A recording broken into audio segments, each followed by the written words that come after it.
সালাম স্টিল ভোটের গাড়ি নিয়ে আছি নোয়াখালী ৫ আসনের বসুরহাটে। বসুরহাটে কিন্তু এরই মধ্যে যারা প্রার্থী আছেন মোট ১০ জন, তারা কিন্তু তাদের প্রচারণা সেটা কিন্তু শেষ করেছেন এবং ভোট কেন্দ্রগুলোতে কিন্তু ব্যালট পেপার, ব্যালট বাক্স সেগুলো কিন্তু আসা শুরু করেছে। এলাকার সার্বিক যে পরিস্থিতি ভোটের, সেটা সম্পর্কে আমরা একটু স্থানীয় একজন প্রতিনিধি আছেন, তিনিও সাংবাদিক, তার সাথে থেকে আমরা একটু শুনতে চাই যে এলাকার সার্বিক নির্বাচনের পরিস্থিতি আসলে কেমন দেখছেন। এখন পর্যন্ত এলাকার নির্বাচনের সার্বিক পরিস্থিতি ভালো, তবে দুজন প্রার্থীরই পাল্টাপাল্টি কিছু অভিযোগ ছিল। তারপরেও কিন্তু স্থানীয়দের মতে এবং স্থানীয় প্রশাসন বলেছে যে নোয়াখালী ৫ আসনের নির্বাচনী যে পরিস্থিতি সেটি সন্তোষজনক। আর আমি আপনাদেরকে যে আরেকটি বিষয় বলতে চাই সেটি হচ্ছে, স্বাধীনতার পর থেকেই কিন্তু এখানকার এই আসনটিতে বেশিরভাগ সময় কিন্তু প্রতিদ্বন্দ্বিতা হয়েছিল দুজন হেভিওয়েট প্রার্থীর মধ্যে। একজন ছিলেন বিএনপি স্থায়ী কমিটির সদস্য ব্যারিস্টার মওদুদ আহমেদ এবং অন্যজন যে বাংলাদেশ আওয়ামী লীগের সাবেক সাধারণ সম্পাদক ওবায়দুল কাদের। তারাই কিন্তু এখানে পরপর বেশ কয়েকটি নির্বাচনে প্রতিদ্বন্দ্বিতা করা, এটি কিন্তু একটি ভিআইপি আসন হিসেবে খ্যাতি পেয়েছিল। এই নির্বাচনে কিন্তু তাদের অনুপস্থিতিতে এখানে কিন্তু একেবারেই দুজন নতুন প্রার্থী মাঠে রয়েছেন।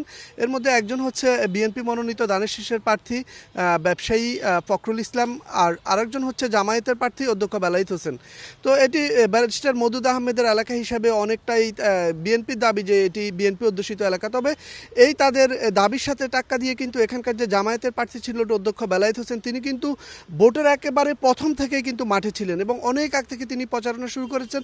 এবং আমরা যেটা স্থানীয় গণমাধ্যম কর্মী হিসেবে কথা বলেছি অনেকের সাথে, তারা আমাদেরকে জানিয়েছেন যে এই যে বিএনপির প্রার্থীকে কিন্তু টেক্কা দেওয়ার জন্য কিন্তু জামায়াতের প্রার্থী কিন্তু একেবারেই যে বিভিন্ন উদ্যমে কিন্তু তাদের প্রচারণা মানুষ লক্ষ্য করেছে। সেক্ষেত্রে দুজন প্রার্থী কিন্তু আশাবাদী তাদের জয়ের ব্যাপারে। আমি একটু প্রশ্ন যদি করতে চাই যে জনগণের, সাধারণ ভোটারদের প্রত্যাশাটা আসলে কি? সাধারণ ভোটারদের প্রত্যাশাটা কিন্তু এই নির্বাচনী এলাকায় অনেক বেশি, কারণ এখানকার যে ব্যারিস্টার মওদুদ আহমেদ ছিলেন, ওবায়দুল কাদের ছিলেন, তাদের সময় যে উন্নয়ন হয়েছে ওই ধারায় কিন্তু দীর্ঘ সময় ৫ই আগস্ট পরবর্তী কিন্তু এই ১.৫ বছরে কিন্তু যে বর্তমান পরিস্থিতি বিরাজ করছে এবং নতুন যে জনপ্রতিনিধি হবে তাদের কাছে যে প্রথম যে প্রত্যাশাটা হচ্ছে, এখানকার কোম্পানিগঞ্জের প্রধান সমস্যা হয়ে দাঁড়িয়েছে নদী ভাঙন। মুসাফর ক্লোজার তলিয়ে যাওয়ার পর, ভেঙে যাওয়ার পর এখানকার কিন্তু মানুষ নদী ভাঙনের কবলে পড়েও কিন্তু অসহায় জীবনযাপন করছে। যে এখন শীতের মৌসুম, এই মৌসুমটাতে কিন্তু নদী ভাঙন হচ্ছে। তাই মানুষের প্রধান দাবি হচ্ছে যে নদী ভাঙন রোধে মুসাফর ক্রস ড্যাম এবং মুসাফর ক্লোজার বাঁধ নির্মাণ করা। এছাড়া কিন্তু এখানকার আরেকটা মানুষের দাবি রয়েছে, সেটি হচ্ছে যে এখানকার বেশ কয়েকটি গ্যাস ফিল্ড রয়েছে, কিন্তু এখানকার গ্যাস কিন্তু জাতীয় গ্রিডে যোগ হচ্ছে, কিন্তু এখানকার স্থানীয় মানুষ যারা রয়েছে তারা কিন্তু গ্যাস নতুন সংযোগ পাচ্ছে না।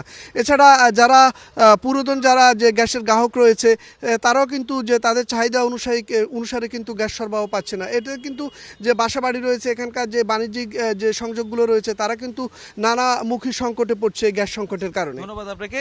যেমনটা তিনি বলেছিলেন, আর আরেকটা সমীকরণ কিন্তু এখানে রয়েছে। নোয়াখালী এই ৫ আসনে যে দলের প্রার্থী আসলে জয়লাভ করে, সেই দলই কিন্তু আসলে দেখা গেছে যে সরকার গঠন করে। এবার দেখা যাক যে সেই সমীকরণ এবারও ঠিক থাকে কিনা। সালাম স্টিল ভোটার গাড়ি নিয়ে এই ছিল আমার কাছে নোয়াখালী ৫ আসন থেকে সবশেষ সংবাদ।